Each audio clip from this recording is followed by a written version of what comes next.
జగ్గారెడ్డి కీలక వ్యాఖ్యలు చేశారు. కేసీఆర్ కుటుంబ పంచాయతీ రాజకీయంగా వాళ్లకే నష్టమన్నారు. దాని నుంచి ఎలా బయటపడాలనేది వాళ్లు చూసుకుంటారని చెప్పారు. అయితే ఎవరు ఒప్పుకున్నా ఒప్పుకోకపోయినా కేసీఆరే అన్న ఆయన కేటీఆర్, హరీష్, కవితల వల్ల ఏం కాదన్నారు. కేసీఆర్తోనే ఆ పార్టీకి ఉనికి ఉంటుందన్నారు. అంతేకాదు కవిత ఏ చెట్టు నీడలో బతుకుతున్నారో ఆ చెట్టునే నరికేస్తోందని చెప్పారు. కవిత డిప్రెషన్లో ఉండి తొందరపడి లేఖ విడుదల చేశారని చెప్పారు. అయితే ఏ చరిత్రలో అయినా కొడుకే రాజకీయ వారసుడవుతాడు, కానీ కూతురు వారసురాలు కాలేదన్నారు.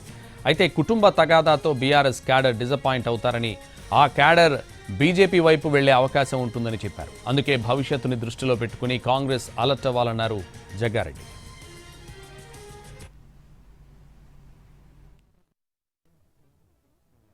ఇప్పుడు ఈ కుటుంబ పంచాయతీలో కేసీఆర్ యొక్క కుటుంబం, కేసీఆర్ కుటుంబం యొక్క పంచాయతీ ఈ కవిత లేఖలు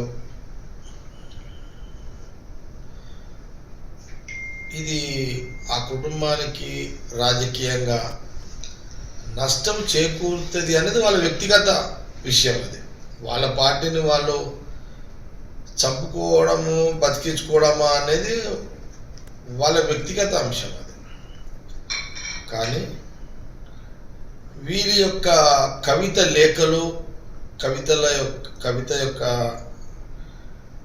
రాజకీయ పనితీరు వల్ల ఈ కుటుంబంలో తగాదాలు మొదలైనట్టున్నాయి అని బీఆర్ఎస్కు ఉన్న ఓటు బ్యాంకు, బీఆర్ఎస్ ఉన్న కార్యకర్తలు వాళ్ళు కొంత డిసప్పాయింట్ అయ్యి వాళ్ళు బీజేపీకి పోయే అవకాశాలు ఎక్కువ ఉన్నాయి. తండ్రి గురించి పూర్తి అవగాహన కూతురుకు లేకపోవడం దురదృష్టకరం, రాజకీయంగా అవగాహన లేకపోవడం దురదృష్టకరం. ఎవరు ఒప్పుకున్నా ఎవరు ఒప్పుకోకపోయినా కేసీఆర్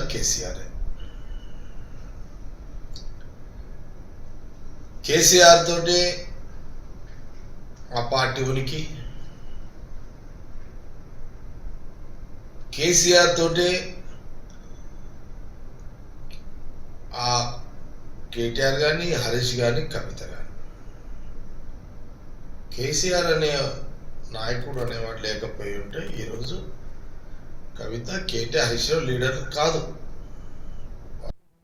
ఎవరు ఒప్పుకున్నా ఒప్పుకోకపోయినా ఒక కుటుంబానికి వారసుడు కొడుకే అవుతాడు.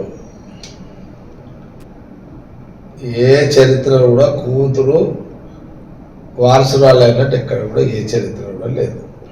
కొడుకు లేని పరిస్థితిలో కూతురు వారసురాలు అవుతుంది.